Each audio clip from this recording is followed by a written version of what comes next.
How do you get glass to be transparent and have light shine through it in Blender? When you're working with glass materials in Blender, it can be very frustrating because you click on a glass shader, you think it would be glass. You think the light would just shine through, you'd get all these cool shadows, but that's not how it works. Here I have an interior scene and it's got all these great windows. There should be light shining through and I should be able to see the window mullions and all the shadows casting on the ground, but it just doesn't look like that. So how can I change it? If I click on one of the windows here, you can see that I have a glass shader in the shading tab.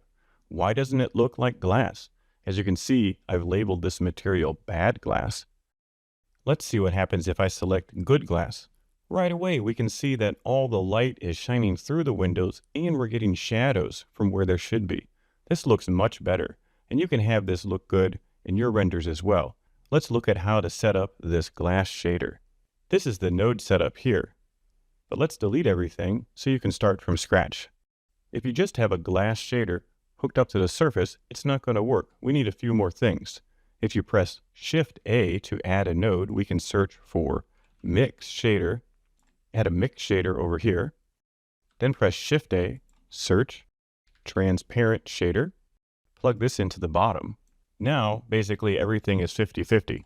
This is already an improvement, but we kind of want it to be more realistic. So the way to do that is to decide which rays should cast shadows and which rays should pass through. We can do that with the light path node. Search light, select path, and set it here. Then press Shift A, search maximum. This is the node that's going to do the calculations. If we are a shadow ray, plug it into the top. If we are a reflection ray, plug it into the bottom. Then take the maximum calculation and put it in the factor of the mix shader. This is all you got to do. And now you'll have a great glass material that works in cycles.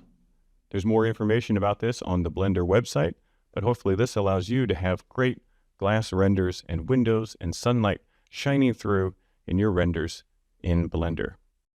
Happy 3D modeling.